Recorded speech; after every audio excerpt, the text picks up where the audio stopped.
crépuscule du XXe siècle qui gronde, aux enfants du monde d'avant et aux parents du monde d'après. Je dédie ces mots qui tremblent mais qui ne faiblissent jamais. Nous avons grandi entre deux respirations du temps, suspendues entre mémoire et mouvement.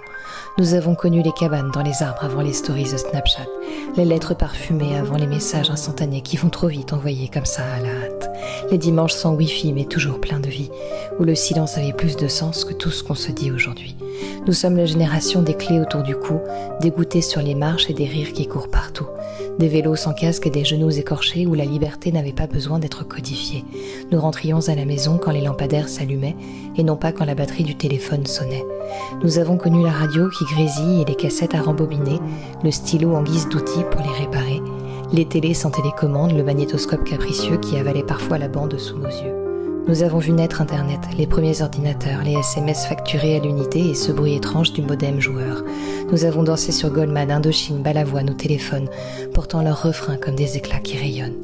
Nous avons enregistré nos chansons préférées sur des cassettes audio, en appuyant sur REC au bon moment, au lieu de scroller sur les réseaux sociaux. Et chaque CD rayé racontait une histoire, une trace, une faille ou un bout de mémoire. Nous avons connu les francs avant l'euro, les cabines téléphoniques avant les smartphones et les messages vocaux.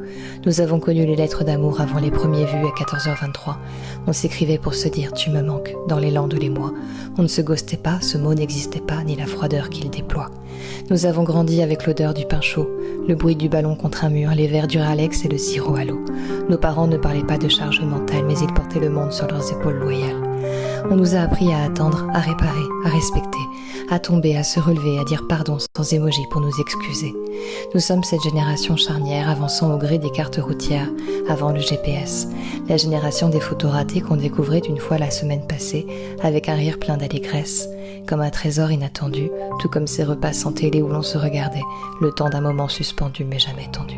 Et malgré tout ce qui a changé, nous gardons l'authenticité. Parce qu'avant, ce n'était pas mieux, c'était juste plus humain, plus chaleureux et plus précieux.